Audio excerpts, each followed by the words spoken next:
By the way, I heard a guy hold forth yesterday who claimed to be an expert on hydrogen fuels, talking about hydrogen as a fuel for airplanes. Okay. And there's some special construction requirements. By the way, it's hard to build a tank that will hold hydrogen. A dirigible. Yeah, right. It's a Yikes. very complicated engineering process. So you got to redesign the plane if you're going to use hydrogen. And he went on about this and on about it. And finally, somewhere near the end, he said something like, "Oh yeah, and ammonia can be a pretty good carrier for hydrogen." And I sent a little comment in and I said, "Are you aware that the sound barrier was broken by a plane powered by ammonia?" The X-15, Bruce is old enough to remember this. The X-15 was powered by ammonia, Bruce. It is a jet fuel.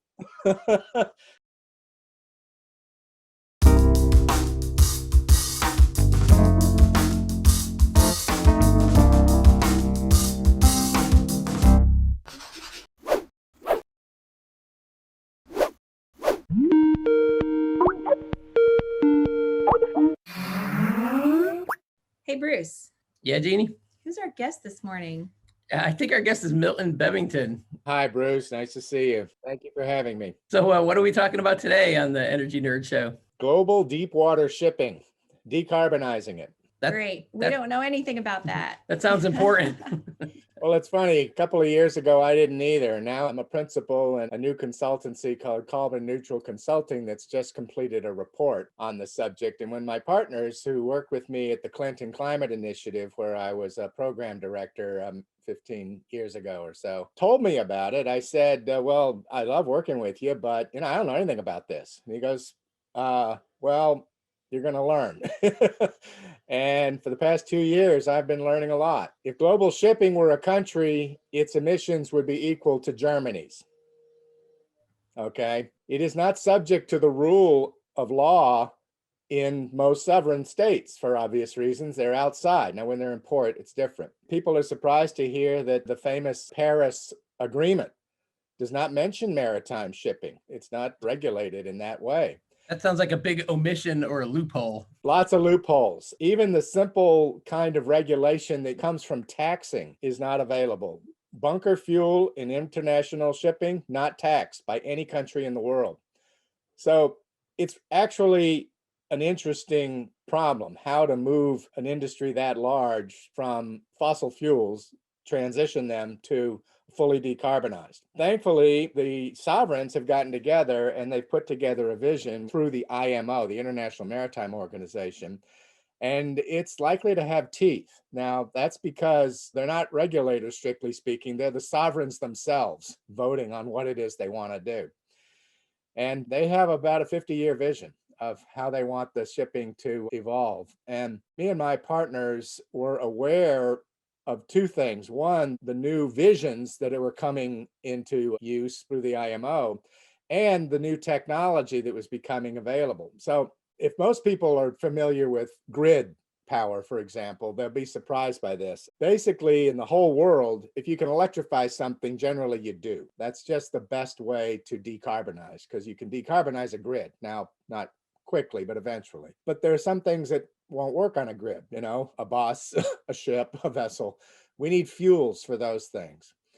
And most people have been talking for years about hydrogen as the fuel of choice. The theory being the hydrogen is the most plentiful element in the universe, and it's everywhere, and it doesn't emit anything, and high energy density. Of course, nothing has the same energy density as a fossil fuel. So we're going to take a hit there no matter what. The question is, how big a hit are we going to have to take? But to decarbonize might be worth it. So we started looking at this in some detail. And the first image I'm going to put up here has to do with the range of options that might be available to you. So what you're seeing right now is compliant maritime fuel options.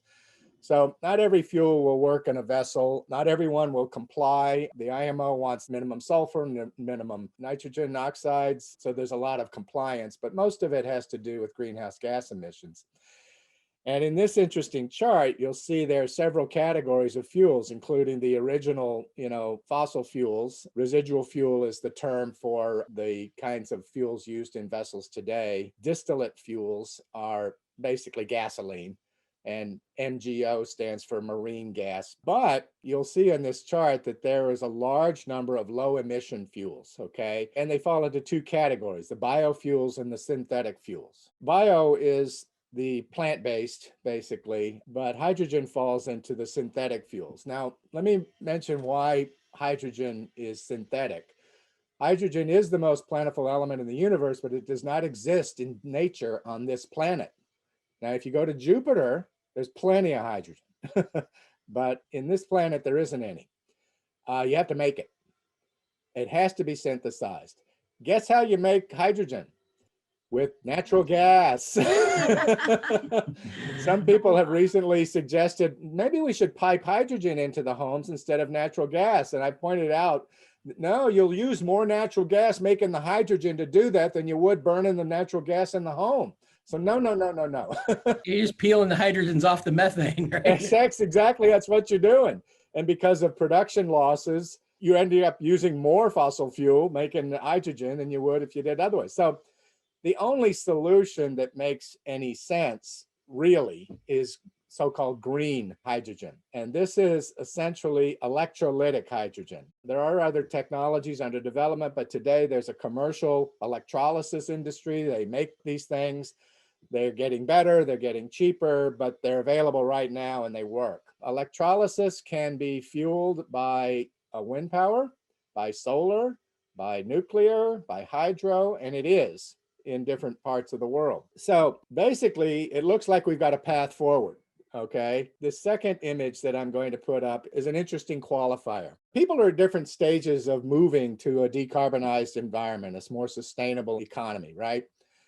One of them is Japan, okay? Everyone knows that Japan canceled their nuclear program after the tsunamis. They said, we're not going to do this anymore. They're the largest importer of LNG. As a consequence, they have no natural resources of their own. They don't have enough land mass to generate wind and solar. So they have been looking hard for alternatives to decarbonize their grid. And a group of Japanese researchers headed by Miraki-san developed an interesting study that was attempting to determine how much it would cost for Japan to import the bulk of its hydrogen from Australia, where they have plenty of wind and solar to produce green hydrogen, ship it up to Japan and use it for their grid, okay? And they came up with a very surprising result. Hydrogen is not the best solution, ammonia is. They were looking to ship hydrogen. And what they found out was that they could get the same amount of hydrogen cheaper by shipping hydrogen in the form of ammonia. Okay, so that's why our report is called the ammonia report. So you attach all the little hydrogens to a nitrogen and ship them that way? It's fairly straightforward. Hydrogen has 2 atoms of hydrogen in it. Ammonia has 3 atoms of hydrogen in it. Well, the atomic bonds are by far the best way to compress something. What that means is that ammonia transfers more hydrogen per kilogram, per mass, whatever, than hydrogen itself does. So if you just want to get a quantity of one to another place and you want to take up the least amount of space, ammonia is your answer. Now, clearly there's something going on. You have to make the hydrogen into ammonia. Simple process. The German who invented the process in the 20s won the Nobel Prize, widely used technology. Take some energy. Takes some energy. Right now it's using gas. However, the same energy that you use for electrolysis to make the hydrogen can be used to power the Haber-Bosch process. So again, this is all still renewably sourced.